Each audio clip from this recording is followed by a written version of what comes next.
السلام عليكم ورحمة الله وبركاته حبايبي.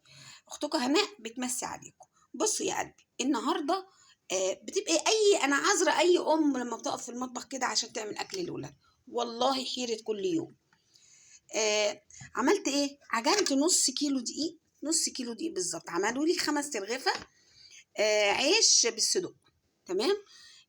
هو ربع كيلو صدق مش كتير.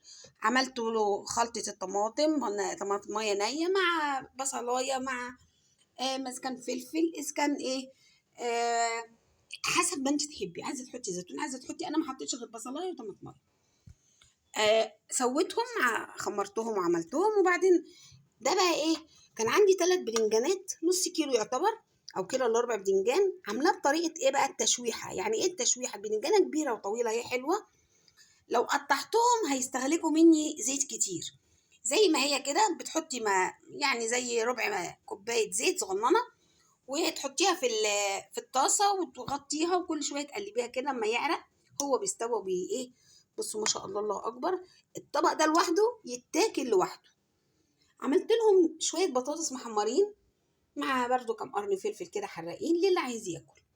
هنا عندي الطبق المتين بتاعنا اللي هو الفلفل ابو صلصة، اللي هو بتاع، بمعنى اصح انا لو عندي فلفل بصلصة والله هو ده اللي بيشبعني عن اي حاجة. الف هنا حبايبي على اللي هياكل.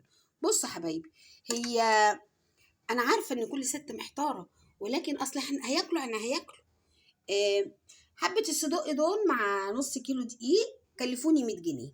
تمام. نسيت اقول لكم اتبقى حته، يعني يعتبر رغيف كده خبزته كده، اللي هو ايه، اكل بيه الايه، اكل بيه الصلصه بالفلفل. الف هنا. معلش، مع بعض الدنيا هتمشي مع بعض. الرضا يخليها لقمة طيبة وحلوة وتغيير، عشان الولاد برضو ما يزهقوش من الأكل الإيه اللي هم اتعودوا عليه.